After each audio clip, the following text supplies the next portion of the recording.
الله أكبر.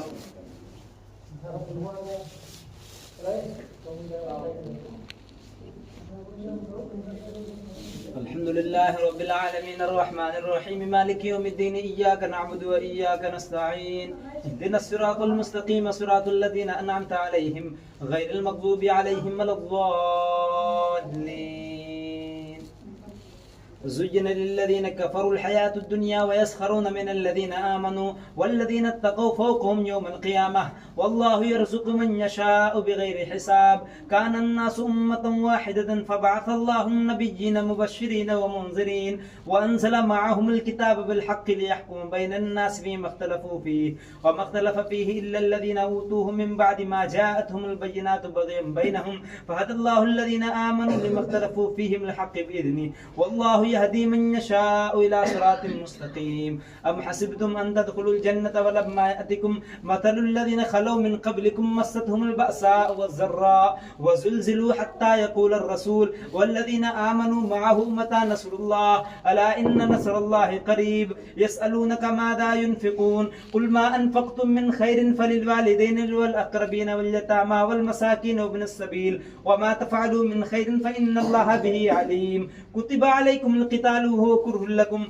وعسى أن تكرهوا شيئا وهو خير لكم وعسى أن تحبوا شيئا وهو شر لكم والله يعلم وأنتم لا تعلمون. يسألونك عن الشهر الحرام قتال فيه قل قتال فيه كبير وصد عن سبيل الله وكفر به فالمسجد الحرام وإخراج أهله منه أكبر عند الله والفتنة أكبر من القتل ولا يزالون يقاتلونكم حتى يردوكم عن دينكم إن استطاعوا ومن يرتد منكم عن دينه فيمت وهو كافر فأولئك حبطت أعمال في الدنيا والآخرة وأولئك أصحاب النار هم فيها خالدون. إن الذين آمنوا والذين هاجروا وجاهدوا في سبيل الله أولئك يرجون رحمة الله والله غفور رحيم. يسألونك عن الخمر والميسر قل فيهما إثم كبير ومنافع للناس وإثمهما أكبر من نفعهما ويسألونك ماذا ينفقون قل العفو كذلك يبين الله لكم آياته لعلكم تتفكرون في الدنيا والآخرة. ويسألونك اليتامى قل إصلاح لهم خير وإن تخالطوهم فإخوانكم والله يعلم المفسد من المصلح ولو شاء الله لعنتكم إن الله عزيز حكيم. ولا تنكحوا المشركات حتى يؤمنن ولا أمة مؤمنة خير من مشركة ولو أعجبتكم ولا تنكحوا المشركين حتى يؤمنوا ولا عبد مؤمن خير من مشرك ولو أعجبكم أولئك يدعون إلى النار والله يدعو إلى الجنة والمغفرة بإذنه ويبين آياته للناس لعلهم يتذكرون.